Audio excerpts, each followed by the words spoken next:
In other videos, you've heard me talk about the pastoral training crises around the world and the way that theological education has not been able to keep up with the demands of pastoral leaders around the world, especially in the global south, majority world settings.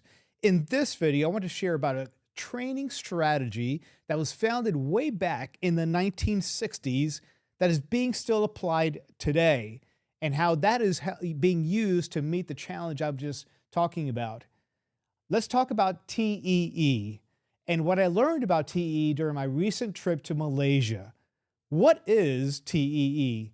TEE has been known as theological education by extension, but there's an important history about TEE that I want to share with you.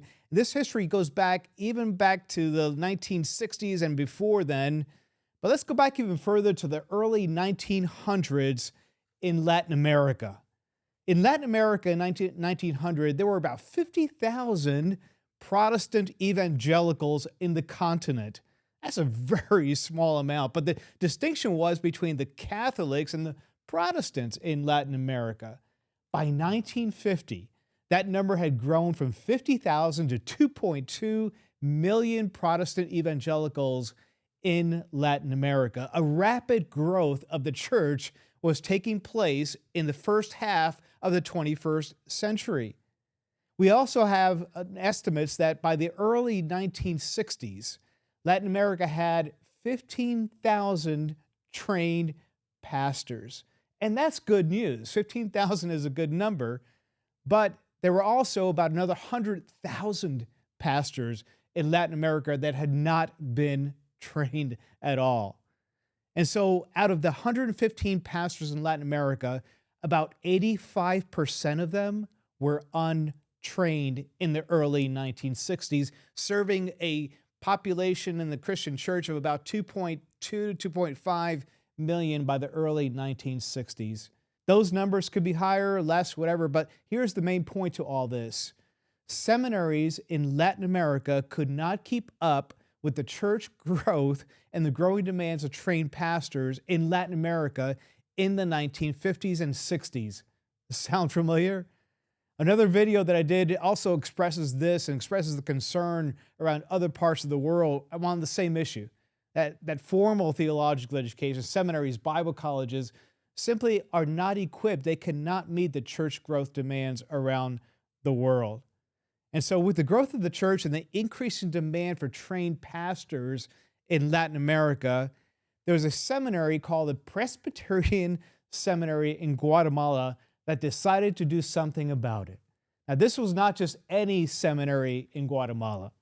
This seminary had one key person involved in its studies and its programs, and it was connected to a man by the name of Ralph Winter. Now, some of you may know Ralph Winter. He was a giant when it comes to missiology and global missions, and especially in the area of theological education, very innovative and forward-thinking for his time. And we may need to do a video podcast just on Ralph Winter at some point. But here's what happened. Ralph and a few others recognized the challenge I'm talking about, that pastors could not all come to the seminaries to be trained, but the church is growing. So what do we do about this?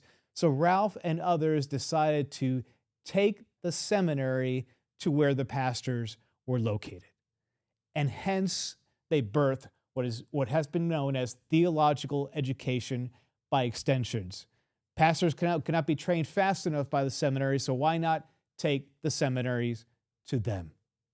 This was in the early 1960s. By 1977, TEE had over 300 programs in over 75 countries worldwide. Astronomical growth. But here's my point in sharing all this. We see how people were reimagining theological education in the early 1960s, and they did something about it. Now, they had Ralph Winter, they had others that were helping them along the way, but the growth was tremendous because the need was significant, and the need is still significant today. TE has played a vital role in pastoral training around the world and leading churches to become well-equipped for their congregants. Training not coming to the seminaries or Bible colleges, but training going to them, reimagining how we can do theological education. Today, TE is no longer known as theological education by extension. Now they go by tools to equip and empower. Not TE, theological by extension, but tools to equip and empower. I'm not an expert on TE, but I do know enough to say that what they have done over the years is rather astronomical. Now, I know we'll probably have another video at some other point in time with people that are more in tune with what's happening with TE, but I wanted to share with you also during this video my experience concerning TE in Malaysia just a short time ago. Let me talk about Malaysia for a little bit, because I found this to be fascinating. Malaysia is located in the Southeast Asia, about 35 million people located there. The official religion is Islam, with about 63% of them being identified as Muslims, but also they have Buddhists at about 19%, and Christian and Hindus make up less than 10% of the population there in Malaysia. I got a chance to spend time with TEE Malaysia. So what's happening is there are various countries around the world that have grasped this concept of let's take the training to the churches, to where the pastors are, rather than waiting for them to come to the Bible colleges and seminaries. And so they have this group in Malaysia called TE Malaysia.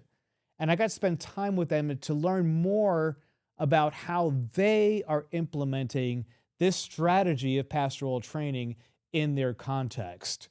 And I want you to listen to these points, because I think it helps us, maybe it'll help you as well, to be thinking about some new reflections, new ways of reimagining theological education. TEE has been developed in a way that it is concise enough that it can be flexible enough to change as may be needed for the context. One of the biggest things they've done is develop the program in such a way that they can quickly develop it into different languages. So for instance, I mentioned a moment ago that Malaysia has 35 million people, but they also have 40 different languages in that context. And TE has a number of different courses that they use. The main one is called Life of Christ. Life of Christ is intended to really prepare leaders to become pastors and serve as pastors in their congregations. They have materials that have been developed over many, many years, but the concise nature of the program is such that they're able to use it in various different languages. So in Malaysia, for instance, 40 languages, as I mentioned a moment ago. The Iban language is the indigenous language of Malaysia.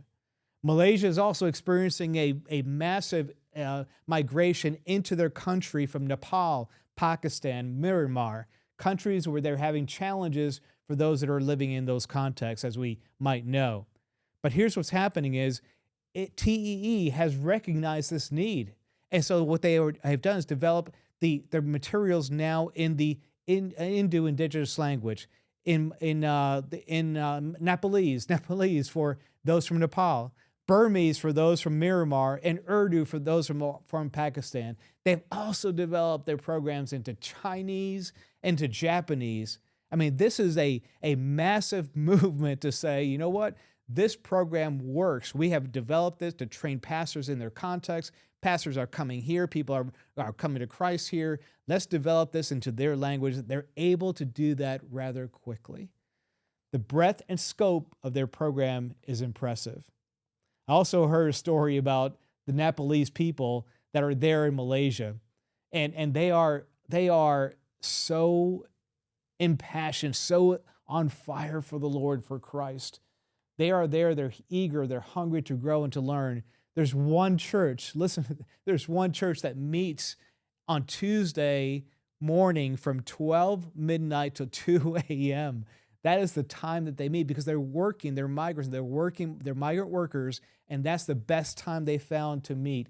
And someone said to me, if you want to go to a church and walk away not the same, go to their service at midnight on Tuesday nights. I didn't get a chance to go. I hope to do so next time I'm in Malaysia. TE Malaysia is all about the gospel. These folks that I met with, they are looking at ways to let Jesus be known in their context and equip people to carry that message forward beyond their own environment. Let me give an example of this. This is a fascinating thing that's happening. Indonesia, their capital is in Jakarta right now. but they are in the process of moving that capital to a city they are in the middle of constructing called Nusantara.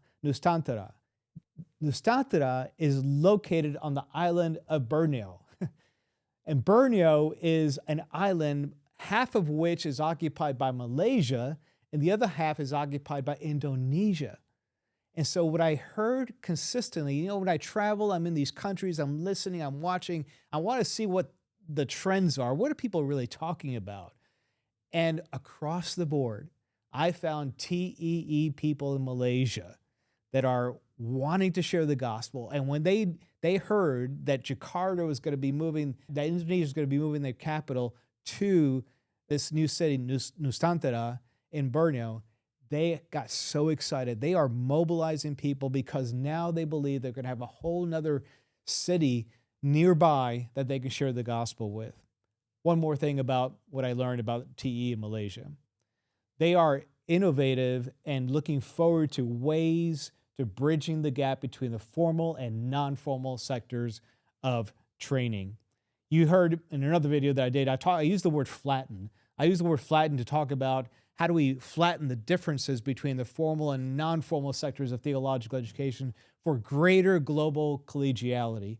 But what I found is that there's movements in Malaysia led by TEE in Malaysia to bridge some of those gaps in Malaysia.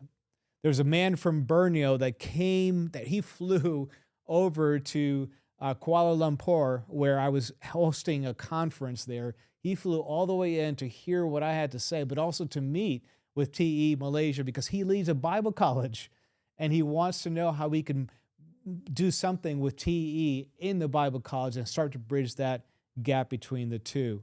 As we look at further look at TE in other parts of the world, there'll be other opportunities for me to share about the way that TE is serving a vital role globally in bridging that gap between formal and non-formal sectors of training. As I shared in this video, TE has a long history going back to the early 1960s in Latin America. It's made its way around the world, and now it's really well positioned in Asia and other parts as well, still making an impact globally, including Malaysia. They are reimagining theological education into different languages for their context right there in Malaysia. They are evangelistic and looking for opportunities how they can not only share the gospel, but equip people in the church for the work that's taking place there in Malaysia. They're actively pursuing ways of building bridges between the formal sector and what they're doing more on the non-formal side of work. Adapting a language and meeting cultural needs, that requires us to begin to reimagine our own programs, doesn't it? It requires us to reimagine how flexible are we? Can we begin to develop things in different languages as needed within a context that we might be serving in? Also, imagine how is it that you, in your programs, whether it be formal and non-formal, but those of you that might be serving in the non-formal space of training, how can you become a little bit more intentional about reaching across to some of your friends in the formal sector and say, what might we be able to do together? This whole idea of educational pathways is very significant for TE across the globe, but also in Malaysia. And I saw that as well when I was there a few weeks back. So how else can we begin to reimagine theological education where we are building some of these bridges and allowing people to have these pathways to go from a more non-formal to a formal setting and provide accreditation, provide some credit for those programs that they're doing in TEE? These are some of the things that I picked up on during my time in Malaysia. There's a whole lot more I can share, and perhaps we'll do more of that later on. But hopefully you continue to join us as we together begin to think about and begin to reimagine theological education together.